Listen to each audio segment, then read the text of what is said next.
رجب کے مہینے میں رحمت دو عالم صلی اللہ علیہ وسلم کو اللہ نے آسمانوں پہ بلایا، جس کو ہماری اصطلاح میں معراج کہا جاتا ہے، اور آسمانوں پہ بلا کر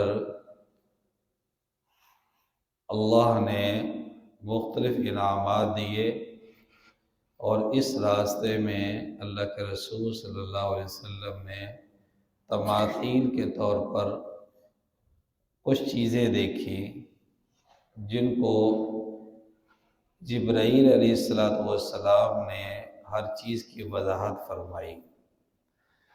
وہ تماثیل سے تھی، مثالوں کے ساتھ اللہ کے رسول کو دکھائی گئی۔ معراج کا واقعہ ایسا ہوا کہ جب اللہ کے رسول جس وقت تشریف لے کر گئے اور جب آپ واپس آئے تو وہی وقت تھا جس وقت آپ یہاں سے گئے۔ لکھا ہے کہ جب کوئی چیز کی رفتار روشنی کی رفتار کے برابر ہو جائے تو وہ زمانے کی قید سے آزاد ہو جاتی ہے۔ یہ سائنسدانوں کا آج کے دور کی تحقیق ہے۔ اس کے ساتھ اوقات کی قید، وقت کی قید، زمانے کی قید، ان تمام قیدوں سے وہ چیز آزاد ہو سکتی ہے اگر کوئی چیز ایسی رفتار والی پیدا ہو جائے۔ یہاں تک کہ بالفرض محال کوئی ایسا طیارہ پیدا ہو کہ جس کی رفتار 1,86,00,000 میل فی سیکنڈ کے حساب سے ہو، 1,86,00,000 میل فی سیکنڈ کے حساب سے ہو، تو اس کے اوپر زمانے کی کوئی قید لاگو نہیں ہوتی۔ اب یہاں پہ دنیا بیٹھے نا تو آسمان کے ستاروں کو ہم دیکھ لیتے ہیں اپنی آنکھوں سے، حالانکہ وہ ستارے کروڑوں میل دور ہیں، کروڑوں میل دور ہیں۔ تو اللہ کے رسول کو جس سواری کے اوپر سوار کر کے آپ تشریف لے کر گئے معراج پہ، براق کے بارے میں آتا ہے کہ جہاں اس کی نظر پڑتی تھی وہاں تک اس کا پہلا قدم ہوتا تھا۔ ہم تو کروڑوں میل کے فاصلے کو یہاں پہ کھڑے ہو کر وہ دیکھ لیتے ہیں کہ ستارہ آسمان پہ ہے۔ تو قربان نے جو براق دی اللہ نے رسول اللہ صلی اللہ علیہ وسلم کو بطور سواری کے، اس کی رفتار اس سے بھی کہیں زیادہ تیز تھی۔ اس لیے مشرکین مکہ نے یہ اعتراض کیا کہ آپ کیسی بات کر رہے ہیں کہ آپ آسمانوں پہ گئے، اللہ سے ملاقات بھی کر لی، واپس بھی آ گئے، اتنی جلدی کیسے ممکن ہو گیا؟ چہمگوئیاں شروع کی۔ اس موقع پر ایک شخص نے کہا کہ اللہ کے رسول اگر کہتے ہیں تو یہ ٹھیک ہے، تو اس کا نام کیا تھا؟ صدیق اکبر رضی اللہ تعالیٰ عنہ۔ اس دن سے آپ کا تخلص آپ کے نام کے ساتھ صدیق بڑھ گیا، کہ بغیر چوں چرا، بغیر تحقیق، بغیر دلیل کے کہہ دیا کہ حضور نے کہا ہے تو یہ ٹھیک ہے۔ تو ایمان والے کو بھی، مومن کو بھی، مسلمان کو بھی اللہ کے رسول صلی اللہ علیہ وسلم کی بات جب آ جائے تو بغیر چوں چرا، بغیر دلیل کے مان لینی چاہیے۔ وہاں پہ اللہ کے رسول صلی اللہ علیہ وسلم کی حدیث کے سامنے، آپ کے حکم کے سامنے، اس کو عقل کے اوپر پرکھنا کہ چلیں جی یہ تو دلیل ہے حدیث کی، عقلی طور پر یہ کیسے بات ممکن ہے؟ جو اس طرح کا سوال کرے اس بندے کو اپنے ایمان کے اوپر محنت کرنے کی ضرورت ہے، کیونکہ عقل جہاں ختم ہو جاتی ہے وہاں حضور کا حکم شروع ہوتا ہے، اس کو کبھی بھی پرکھنے کی ضرورت نہیں پڑھنی چاہیے۔ تو معراج کا جو واقعہ ہوا تو اس میں رسول اللہ صلی اللہ علیہ وسلم کے ساتھ آپ کے بطور گائیڈ، بطور رہبر جبرائیل علیہ السلام تھے۔ قرآن پاک کی آیات، احادیث لمبی، یہ بہت لمبا واقعہ ہے، لیکن اس میں دو چار باتیں میں آپ کو عرض کروں گا کہ اللہ کے رسول صلی اللہ علیہ وسلم نے جو چیزیں دیکھی راستے میں، وہ بطور ہمارے لیے سبق، ہمارے لیے عبرت، ہمارے لیے سیکھنے کا موقع ہے، وہ ہماری زندگی میں خوبصورتی پیدا کر سکتی ہے۔ راستے میں حضور اقدس صلی اللہ علیہ وسلم نے دیکھا کہ کوئی شخص بیج پھینک رہا ہے زمین پہ،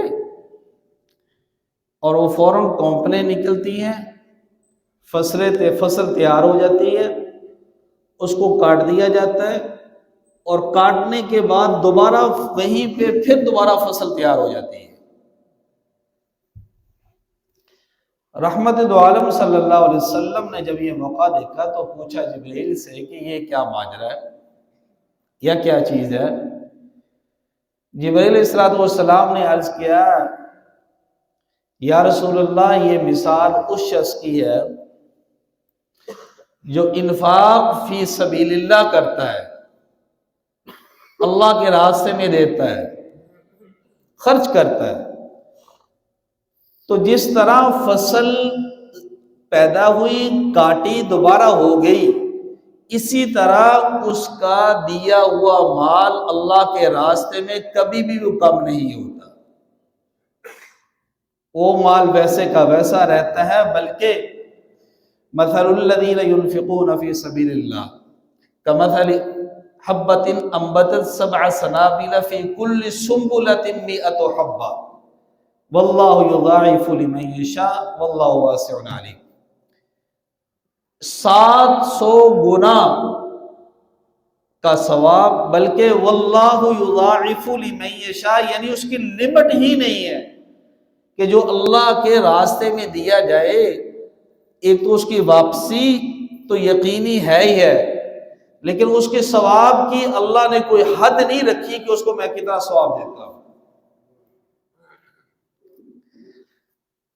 اور آپ اندازہ لگائیں کہ جب اللہ کے رسول صلی اللہ علیہ وسلم نے اس سفر سے ابتدا کی تو بہت سارے سیرت نگار، جتنی بھی کتابیں لکھی، اکثروں نے سب سے پہلے جو تمثیل بیان کی اس چیز کی کہ جو انفاق فی سبیل اللہ والی تھی، کہ اللہ کے راستے میں کر، تمام چیزوں سے مقدم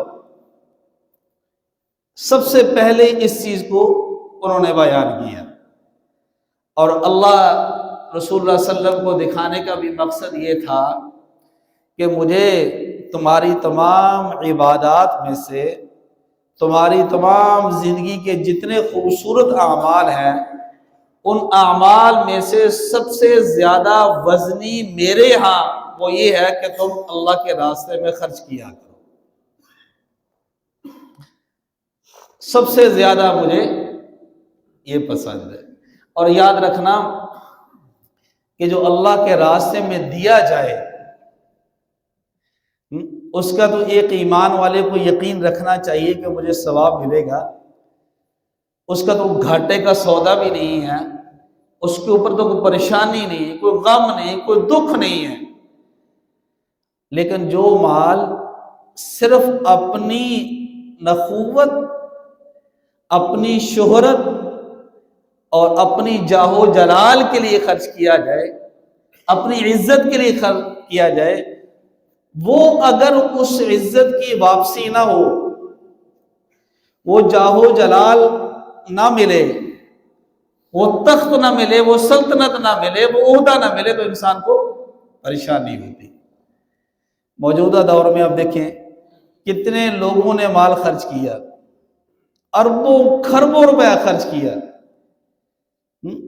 جن کو دنیا کی کوئی تھوڑی سی عزت مل گئی وہ تو خوش ہے، اور جن کا پیسہ اس لیے خرچ ہوا کہ مجھے حکومت ملے، مجھے وزارت ملے، مجھے عہدہ ملے، مجھ کو چیزیں ملے، وہ نہیں ملی تو اب کیا ہے، وہ بتائیں نا، پریشان ہیں، کیونکہ وہ للہ نہیں تھا، وہ انفاق فی سبیل اللہ نہیں تھا، اپنی عزت کے لیے تھا نا۔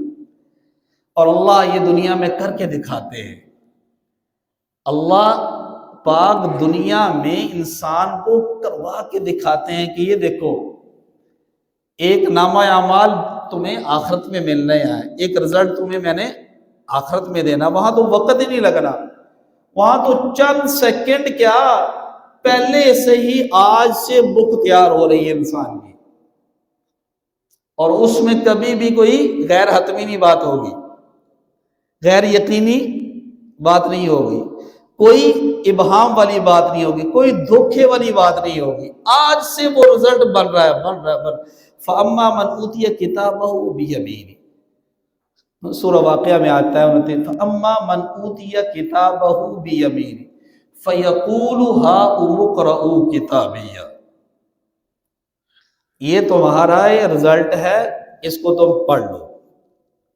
جو اچھا شخص ہوگا اللہ اس کا رزلٹ اس کو رائٹ ہینڈ میں دے گا، دائیں ہاتھ میں دے گا، یہ دائیں ہاتھ میں پکڑو۔ فَيَقُولُ هَاؤُمُ اقْرَءُوا كِتَابِيَهْ إِنِّي ظَنَنْتُ أَنِّي، وہ دیکھ کر ہی فوراً قرآن اس کا نقشہ کھینچ رہا ہے اس رزلٹ کا، یہ دنیا کا رزلٹ نہیں آخرت کا ہے، نقشہ یوں کھینچتا ہے کہ جیسے وہ رزلٹ اپنے ہاتھ میں پکڑے گا تو وہ کہے گا إِنِّي ظَنَنْتُ أَنِّي مُلَاقٍ حِسَابِيَهْ، مجھے یقین تھا میں نے اپنے رب کو ملنا ہے، مجھے یقین تھا میرے رب کا سامنا ہونا ہے۔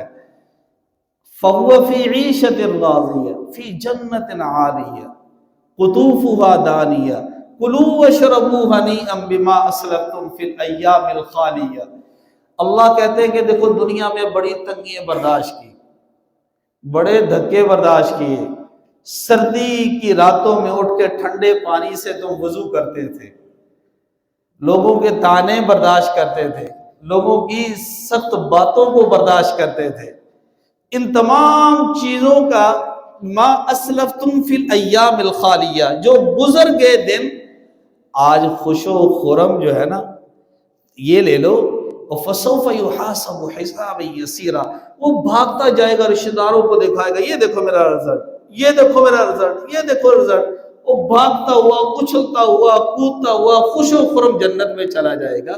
یہ وہ شخص ہوگا کہ جس نے دنیا کے اندر اپنے رزلٹ کی تیاری کی، اپنی رزلٹ کی تیاری کی۔ کتنی تگ و دو ہم لگاتے ہیں دنیا کے رزلٹ کے لیے، پیسہ لگاتے ہیں، دھکے برداشت کرتے ہیں، گلیوں میں گھومتے ہیں، مختلف آوازیں کسی ہوئی ان کو سنتے ہیں، اپنی عزت کی پرواہ نہیں کرتے، کس لیے؟ ایک عہدے کے لیے۔ کاش کہ کبھی یہ چیزیں آخرت کے لیے بھی کر کے دیکھو۔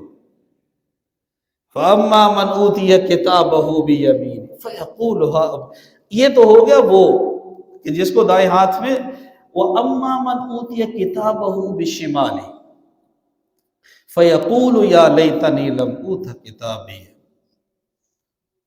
وَلَمْ أَدْرِ مَا حِسَابِيَهْ يَا لَيْتَهَا كَانَتِ الْقَاضِيَةَ۔ قرآن کے الفاظ خوبصورت دیکھو یار، میری آپ سے گزارش ہے ان آیات کا ترجمہ پڑھنا ہے آپ حضرات نے جا کر، سب نے جن کے پاس قرآن پاک کا ہے نا ترجمہ یا تفسیر، ان آیات کو پڑھنا ہے جا کر آپ نے۔ کون کون پڑھے گا ہاتھ کھڑا کرو، سارے ہاتھ کھڑا کرو، سب نے پڑھنا ہے ان آیات کا ترجمہ، سورہ واقعہ کی آیات ہے، یہ پڑھنا ہے کہ دنیا کی رزلٹ کے لیے کتنے ہم دھکے کھاتے ہیں۔ وَلَمْ أَدْرِ مَا حِسَابِيَّ، وَلَمْ أَدْرِ مَا حِسَابِيَّ، کہ جس کا رزلٹ زیرو آئے گا نا کچھ بھی پلے نہیں ہوگا۔ وَأَمَّا مَنْ أُوتِيَ كِتَابَهُ بِشِمَالِهِ، یہ بائیں ہاتھ میں اس کو دی جائے گی کتاب۔ فَيَقُولُ يَا لَيْتَنِي لَمْ أُوتَ كِتَابِيَهْ، کاش کہ مجھے یہ رزلٹ ملتا ہی نہ، کاش کہ میں یہ کتاب لیتا ہی نہ۔ وَلَمْ أَدْرِ مَا حِسَابِيَّ، مجھے تو یقین ہی نہیں تھا کہ میں نے مرنا ہے، مجھے تو پتہ ہی نہیں تھا کہ کب سانس بند ہو جانی ہے، مجھے تو یقین ہی نہیں تھا میرا رب کا سامنا ہونا ہے۔ کتنے لوگ ہیں تگ و دو کرتے ہیں، زندگی کے آخری قدم جو ہے نا، آخری سانسوں پہ بھی اپنی سلطنت کے لیے کتنی کوشش کرتے ہیں۔ وَلَمْ أَدْرِ مَا حِسَابِيَّ يَا لَيْتَهَا كَانَتِ الْقَاضِيَّ۔ قرآن کا انداز یہاں سے، قرآن کہتا ہے یا لیتہا کانت القاضی ما اغنا عنی مالیہ ہلک عنی سلطانیہ، میرے مال نے کوئی فائدہ نہیں دیا، میری بادشاہت نے بیڑا غرق کر دیا، میں کہاں گھومتا رہا، کہاں کوششیں کرتا رہا۔ قرآن یہ بتا رہا ہے یہ آخرت کا رزلٹ ہے، آخرت کا رزلٹ ہے، آخرت کی محنت ہے، آخرت کی عزت ہے۔ تو اللہ کے رسول صلی اللہ علیہ وسلم نے دیکھا کہ کونپلیں نکلتی ہیں، فصل تیار ہوتی ہے، کاٹی جاتی ہے، دوبارہ فصل ہو جاتی ہے، اور فرمایا یہ اس شخص کی مثال ہے جو اللہ کے راستے میں دیتا ہے۔ ایک شخص تھا، بلکہ میں ایک کتاب پڑھ رہا تھا، امجد حسین امجد صاحب، دونوں ٹانگوں سے معذور ہیں، ان کی کتاب ابھی آئی ہے چند مہینے پہلے۔ اس میں انہوں نے ایک واقعہ لکھا کہ ایک کویت کے شخص تھے عبد الرحمن السمیت رحمۃ اللہ علیہ، شاہی خاندان سے پڑھنے کے لیے جو ہے نا امریکہ، کینیڈا اور یورپ کی بڑی بڑی یونیورسٹی میں پڑھنے کے لیے چلے گئے۔ جب یہ پڑھ کے فارغ ہوئے تو انہوں نے نیت یہ ٹھان لی کہ میں اب انسانیت کی خدمت کرنی ہے، لوگوں کی خدمت کرنی ہے۔ خیر الاصحاب عند اللہ خیرہم لصاحبہ، اللہ کے نزدیک انسانوں میں سے سب سے بہترین وہ بندہ ہے جو اپنے دوستوں کے ساتھ اچھا ہے۔ خیر اصحابی عند اللہ خیرہم لصاحبہ، نیت ٹھان لی کہ انسانیت کی خدمت کرنی ہے۔ پڑھ کے فارغ ہوئے تو دیکھا کہ انہوں نے کہ یار افریقہ کا پسماندہ علاقہ ہے، غربت ہے، فاقہ ہے، قحط ہے، تعلیم نہیں ہے، اور عیسائی مشینری پیسے دے کے لوگوں کو مسلمانوں سے مرتد کر کے عیسائی بنا رہی ہے، تو کیوں نہ ان پہ محنت کروں۔ یہ 2013 میں ان کا انتقال ہوا ہے، کچھ زیادہ پرانی، میں آپ کو 1400 سال پرانا واقعہ نہیں بتا رہا، یہ تازہ۔ تو انہوں نے اپنی مال و دولت کو لے کر افریقہ کے جنگلوں میں نکل گئے اور لوگوں کی اوپر محنت دینی حوالے سے بھی شروع کرتی، جو غریب تھے، پسماندہ لوگ تھے، ان کو پیسے دیتے، بچوں کو اسکول میں پڑھاتے، اسکول بنائے۔ لکھا ہے کہ اس درویش صفت کی محنت سے 11 ملین لوگوں نے ان کے ہاتھ پہ اسلام قبول کیا۔ 11 ملین، 1 کروڑ 10 لاکھ، اور اس بندے کے مال و دولت کی وجہ سے 15,000 یتیم بچوں نے اپنی اعلیٰ تعلیم حاصل کی، یونیورسٹیز بنائی، کالج بنائے، مساجد بنائی، مدارس بنائے، کئی دفعہ کئی ایوارڈز ملے مختلف ممالک کی طرف سے، بادشاہوں کی طرف سے کہ یہ تم نے کام کیا، یہ کام کیا، یہ کام کیا۔ جب اس کا جنازہ اٹھا تو افریقہ کی تمام ملک میں یہ الفاظ نکل رہے کہ آج افریقہ کا نور بجھ گیا ہے۔ مثل الذین ينفقون اموالهم فی سبیل اللہ کمثل حبۃ انبتت 7 سنابل فی کل سنبلۃ 100 حبۃ۔ یہ اللہ کے ہاں بڑا خوبصورت عمل، مضبوط عمل کیا ہے؟ اب کمزور لوگوں کو دیکھا کرو، اپنے دائیں بائیں لوگوں کو دیکھا کرو، کسی یتیم کے سر پہ ہاتھ رکھو اور اس ہاتھ کو مرد دم تک نہ اٹھاؤ۔ حضرت معاویہ رضی اللہ تعالیٰ عنہ نے مکہ مکرمہ میں ایک صحابی حویتب تھے رضی اللہ تعالیٰ عنہ، ان کی ایک حویلی کو خرید لیا، 40,000 درہم میں ان کی حویلی کو خریدا۔ تو صحابہ نے کہا کہ یہ بڑی مہنگی رقم آپ نے دے دی ہے، اتنی اس کی ویلیو نہیں تھی۔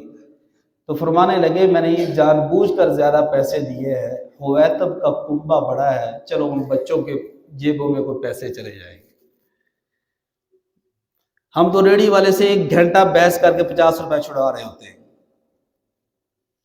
رکشے والے سے بحث کر کے 100 روپے چھڑوا رہے ہوتے ہیں۔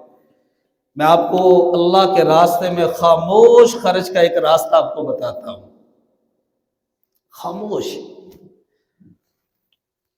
آپ کوئی رکشے والے کو کیا کوٹھی محل بنایا ہوتا، رکشے والے کیا کیا ہوتا؟ کچھ بھی نہیں، بیچارہ کمزور کرائے پہ رہ رہے ہوتے۔ بھائی رکشہ کون چلاتا ہے؟ کوٹھی والا چلاتا ہے، 10 مرلے مکان والا چلاتا ہے، گاڑی والا چلاتا ہے، دکان والا چلاتا ہے؟ نہیں، کمزور لوگ چلاتے ہیں۔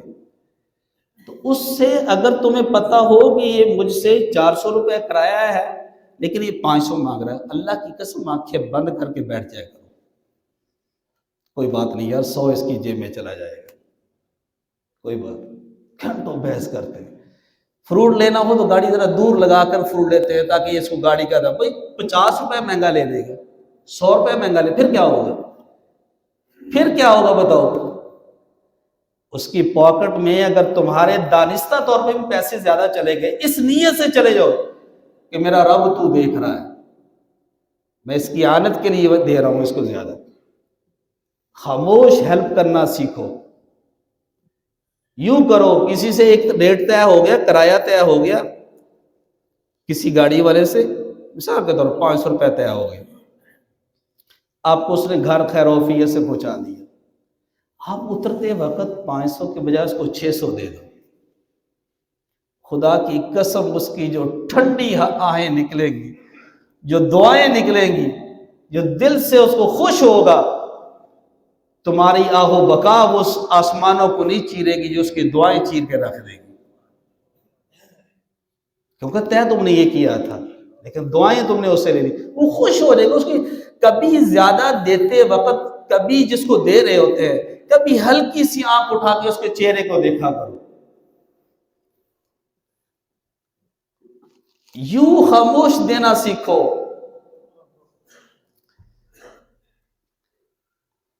2 کنال کی کوٹھی، 3 کروڑ کی گاڑی،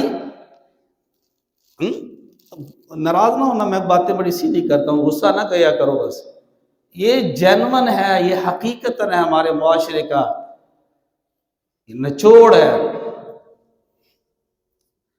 دکان سے ہم واپس لے کر آتے ہیں سیل 1.5 لاکھ روپے جیب میں، اور یار نیت ہی کر لیا کرو کہ آج میں آنکھیں بند کر کے جو اس نے مہنگی بھی دی چپ کر کے لے لوں گا۔ ہاں، بعض لوگوں کے دل میں شکال آ رہا ہوگا کہ اللہ کے رسول صلی اللہ علیہ وسلم کی سنت ہے کہ چیز لیتے وقت تھوڑی سی بحث کی، لوگ بعض اشکال کریں گے، لیکن دیکھیں 1 دفعہ کر لو، 2 دفعہ کر لو، اور اگر آپ اپنی بات منوا لی آپ نے، مثال کے طور پر آپ نے کہا جی 300 روپے کے جی یہ چیز میں آپ دے دیں، جب دینے کے بعد کہتے ہیں کوئی بات نہیں یار یہ 200 آپ رکھ لو، ویسے دے دو، پھر کیا ہوگا؟ تو معراج کے راستے میں سب سے پہلی جو چیز اللہ کے رسول صلی اللہ علیہ وسلم نے دیکھی وہ یہ دیکھی کہ انفاق فی سبیل اللہ، یہ مضبوط عمل ہے۔ میں کیوں زور لگا کے کہتا ہوں لا يدخل الجنہ، 3 لوگ کبھی بھی جنت نہیں جا سکیں گے، مسلمان ہوگا، نمازی ہوگا، پرہیزگار ہوگا، لیکن 3 آپ نے اللہ کے رسول نے لا يدخل الجنت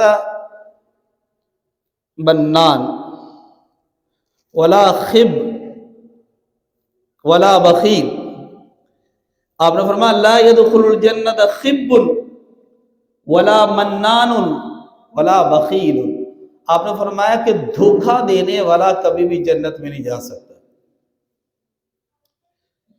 ولا منان احسان جتلانے والا چند ٹکے دے دیے، کسی موقع پر بات کر دی، چیر کے رکھ دیا سینہ۔ ولا بخیل، انبار لے کر آئے گا عبادتوں کے، ڈھیر لے کر آئے گا، لیکن اس کے دل میں، اس کی عادت میں، اس کی طبیعت میں اگر بخل ہوگا، خرچ کرتے وقت جان نکلے گی، تو حضور نے فرمایا یہ جنت نہیں جا سکتا، یہ نہیں جا سکتا، مت گمان کرے۔ اس لیے دل پہ بڑے آرے چلے، زبانوں پہ کلہاڑے چلے، کچھ بھی ہو اللہ کے راستے میں دیا کرو، زیادہ خرچ کیا کرو۔ اور پھر ایک رسول اللہ صلی اللہ علیہ وسلم نے تمثیل یہ دیکھی، تنگ سوراخ ہے اور اس سے مضبوط بیل اس سے گزر جو ہے وہ نکلنا چاہتا ہے، کوشش کر رہا ہے، بڑی مشکل سے وہ مضبوط بیل باہر آتا ہے، اور پھر وہ دوبارہ جانا چاہتا ہے اس سوراخ سے، وہ جا نہیں سکتا۔ یہ منظر بھی حضور صلی اللہ علیہ وسلم نے دیکھا تو جبرائیل سے پوچھا، جبرائیل یہ کیا ماجرا ہے؟ جبرائیل نے عرض کیا، یا رسول اللہ یہ اس شخص کی مثال ہے کہ جو مومن بندہ کسی مسلمان بندے کو سخت بات کہہ دیتا ہے اور اس پہ وہ پشیمان ہوتا ہے کہ میں نے یہ نہیں کہنی چاہیے، میں کسی طریقے سے واپس اپنی بات کو لوں، وہ واپس نہیں لے سکتا، لیکن بات کر کے اگلے کو رسوا کر دیا، اگلے کو ذلیل کر دیا، اس بات پہ لوگ مذاق کرنے پہ مجبور ہو گئے، ہنسنے پہ مجبور ہو گئے، مجلس خوشگوار ہوگی، لیکن اگلے کی تہس نہس ہوگی۔ آپ نے فرمایا اس شخص کو بھی قیامت کے دن عذاب ہوگا،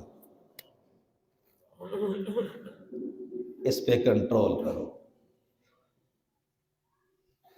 اس کو اچھا بناؤ، صرف اس کو لیس المؤمن بالطعان ولا اللعان ولا الفاحش ولا البذی۔ آپ نے فرمایا مومن جو انسان ہوتا ہے، جس کا ایمان کامل ہوتا ہے، وہ کسی کو طعنہ نہیں دیتا، وہ کسی کو لعنت نہیں بھیجتا، ولا الفاحش، وہ فحش بکنے والا نہیں ہوتا، ولا البذی، وہ گالی دینے والا نہیں ہوتا۔ اس زبان کو اچھی باتوں کے لیے اس کا تالا کھولا کرو، ورنہ اس کو تالا لگا کے رکھو، طعنہ نہ کسی کو دو، کسی کے اوپر لعنت نہ کرو۔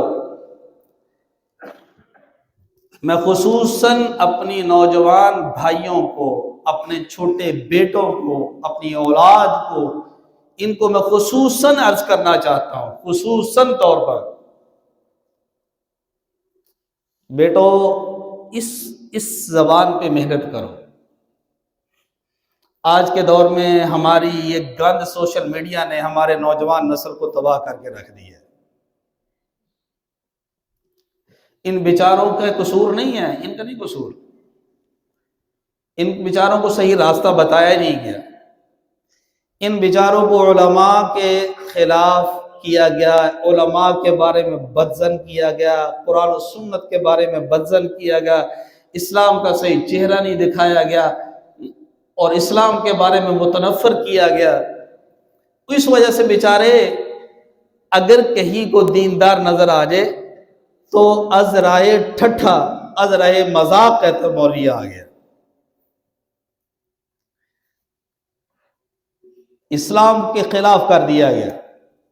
تو حضور صلی اللہ علیہ وسلم نے فرمایا کہ مومن کبھی بھی طعنہ نہیں دیتا، فحش بات نہیں کرتا، ذو معنی بات نہیں کرتا، بکواس نہیں کرتا۔ میں تو ان اللہ تعالیٰ معاف فرمائے، یہ ہماری بہت بڑی یہ ذمہ داری ہے جس ممبر پہ بیٹھ کے ہم بات کرتے ہیں، یہ بہت بڑی ذمہ داری ہے۔ یہ اتنی بڑی ذمہ داری ہے کہ یہ جنت ہے، یہ جہنم ہے، درمیان میں یہ کرسی رکھی ہوئی ہے۔ اس زبان کی وجہ سے یا تو آپ ادھر جا سکتے ہو یا اس کی وجہ سے ادھر جا سکتے ہو۔ میں معافی چاہتا ہوں ان خطباء سے بھی جو اپنے ممبر رسول پہ بیٹھ کے بھی ذو معنی باتیں کرتے ہیں۔ ہماری نوجوان نسل اس ذو معنی باتوں کو سن کے ہنستی ہے، خوش ہوتے ہیں کہ یہ مولوی بڑا چنگا جھکتا مارتا باتیں کرتا. یہ ممبر اس لیے رہ گیا ہے اس ممبر سے یہ فضا قائم کی جائے. میرے اللہ کے رسول صلی اللہ علیہ وسلم نے اس ممبر پہ بیٹھ کے یہ باتیں کی تھی. اس مولوی کو سننے والے بھی زیادہ ہوتے ہیں, بات بھی اس لیے کرتے ہیں کہ یہ مولوی بہت نعوذ باللہ من ذالک. جب دیندار لوگوں کا یہ حال ہو جائے تو سامعین بیچاروں کا کیا قصور ہے. تیسری تمثیل حضور صلی اللہ علیہ وسلم نے ایسا دیکھا کہ ایک جتھا ہے اور ان جتھوں کے اوپر ایسے پتھر برسائے جا رہے ہیں اور ان کا سر کچلا جاتا ہے. وہ دوبارہ سر ٹھیک ہوتا پھر پتھر برسائے جاتے ہیں پھر کچل لیے جاتے ہیں. تو رسول اللہ صلی اللہ علیہ وسلم نے پوچھا جبرائیل یہ کیا ہے؟ کہا یا رسول اللہ یہ وہ لوگ ہیں جو نماز نہیں پڑھتے تھے, نماز کو اوجھل سمجھتے تھے, بوجھل ہو جاتے تھے, مسجد میں آنا قدم بھاری ہو جاتے تھے, مسجد کی طرف بلانے والے کو کہتے ہیں تسی جاؤ اسی آنے ہیں جی. نماز آپ پڑھو بس میں مجبور ذرا کپڑے ٹھیک نہیں. بے نمازیوں کا سب سے بڑا بہانہ ہوتا ہے ما سلککم فی سقر قالوا لم نک من المصلین فی جنات یتساءلون عن المجرمین ما سلککم فی سقر قالوا لم نک من المصلین ولم نک نطعم المسکین. سورہ مدثر ہے. جنتی اپنے کچھ مسلمان بھائیوں سے پوچھیں گے کہ وہ یار وہ نہیں آیا, زید نظر نہیں جنت میں آ رہا, عمر نظر نہیں آ رہا, بکر نظر نہیں آ رہا, زاہد نظر نہیں آ رہا, طاہر نظر نہیں آ رہا, کدھر ہے وہ؟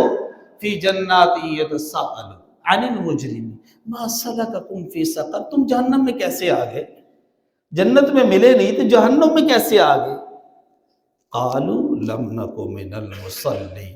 یار ہم نماز نہیں پڑھتے تھے, ہم نماز نہیں پڑھتے.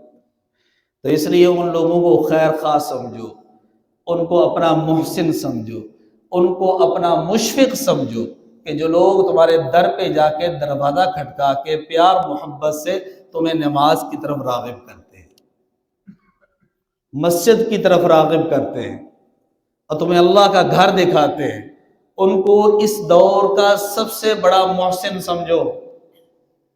اپنا والد دیکھیں, والد کا کردار کیا ہوتا ہے. والد کے دل میں اولاد کی محبت کوٹ کوٹ کے بھری ہوتی ہے باپ ہونے کی حیثیت سے. لیکن اگر والد دین کی خاطر, نماز کی خاطر کچھ سخت جملہ کہہ دے تو اپنے باپ کے سخت جملے پہ آنکھیں بھی نہ اٹھایا کرو. اس کے دل میں تمہاری محبت ہوتی ہے وہ, لیکن چاہتا ہے کہ میرا بیٹا نمازی بن جائے. تو اس لیے بھائی میری گزارش ہے خصوصاً نوجوان نسل سے کہ مسجد نمازیوں سے بھر جائے. اللہ عمل کی توفیق عطا فرمائے.